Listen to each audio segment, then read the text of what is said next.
Ya, sering kita jelaskan tentang karakter Al-Quran, ya, di mana karakter Al-Quran itu adalah mengangkat.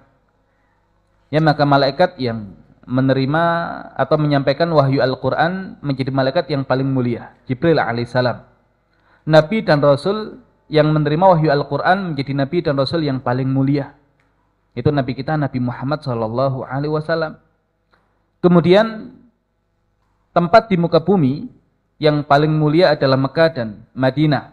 Ya, kenapa? Karena di dua kota inilah Allah Subhanahu wa taala turunkan Al-Qur'an. Ya, maka kita mengenal ada surat-surat Makkiyah, ada surat-surat Madaniyah, dan kemuliaan dua kota ini bahkan Allah Subhanahu wa taala jadikan di akhir zaman ketika Dajjal itu masuk ke setiap pelosok bumi ini, ya, hanya dua tempat yang tidak bisa dimasuki oleh Dajjal, yaitu kota Mekah dan kota Madinah.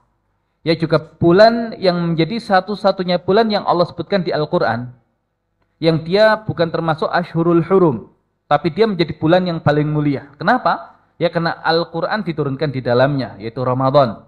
Dan malam yang paling istimewa, yang kita berusaha untuk mengejarnya, ya, bahkan kita mencoba untuk menjaringnya dengan cara beriktikaf, yaitu Lailatul Qadar, menjadi malam yang paling mulia. Kenapa?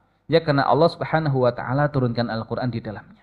Dan setiap yang berinteraksi dengan Al-Quran pasti akan ditinggikan dan diangkat derajatnya oleh Allah Subhanahu wa taala. Nah, sehingga di dalam hadis Nabi Muhammad SAW menjelaskan, innallaha yarfa'u bihadzal kitab aqwaman wa yadha'u bi akharin. Sesungguhnya Allah Subhanahu wa taala mengangkat kaum-kaum dengan Alkitab, yaitu Al-Quran, dan menjatuhkan kaum-kaum yang lain juga dengan Al-Quran. Juga Nabi Muhammad SAW bersabda, yuqalu li sahibil Quran, iqra' wartaqi warattil kama kunta turattil fid dunya fa inna manzilataka inda akhir ayatin taqra'uha. Dikatakan kepada sahibul Quran, baca dan naik dan tartilkan Al-Quran seperti kamu mentartilkan Al-Quran di dunia, karena sesungguhnya manzilahmu tergantung pada akhir ayat yang kamu baca. Dan generasi Qur'ani itu bukan sekedar generasi yang menghafal Al-Quran, tapi adalah generasi yang menjadikan Al-Quran itu sebagai petunjuk dalam hidupnya. Ya, sehingga setiap amalan yang dia lakukan adalah cerminan dari Al-Quran yang ada dalam dirinya. Ya, karena kalau kemudian sekedar lisan, ya, maka lisan kita bisa terkunci. Ya, tapi kalau kemudian Al-Quran yang turunnya itu ala qalbika, di atas hatimu Muhammad, ya, maka hati atau qalb, atau yang sebenarnya adalah jantung ini, ya, dia yang menjadi jenderalnya, pemimpinnya bagi seluruh anggota tubuh. Ya, maka seakan kalau Al-Quran yang tersimpan di dalam jantung ini, di dalam al-qalbu ini adalah Al-Quran yang teramalkan dalam setiap anggota badan kita. Ya, jadi bukan sekedar dihafalkan, tapi sampai kemudian dijadikan pedoman dalam kehidupannya.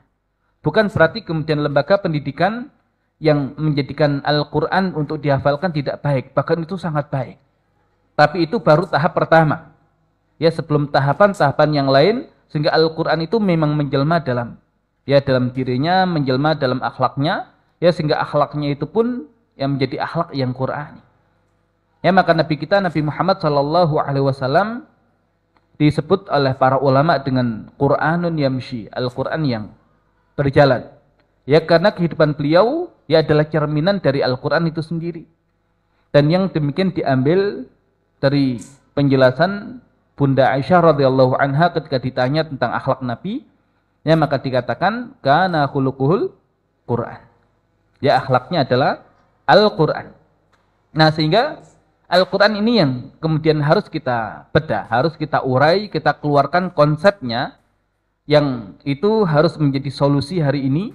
Ya, dimana kalau dahulu generasi awal Islam diangkat oleh Allah Subhanahu wa taala dengan Al-Quran, buktinya apa?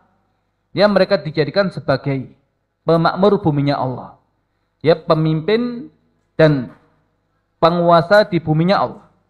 Nah, tapi yang demikian, ya, belum kita rasakan di hari ini, maka memang ada sesuatu yang berbeda.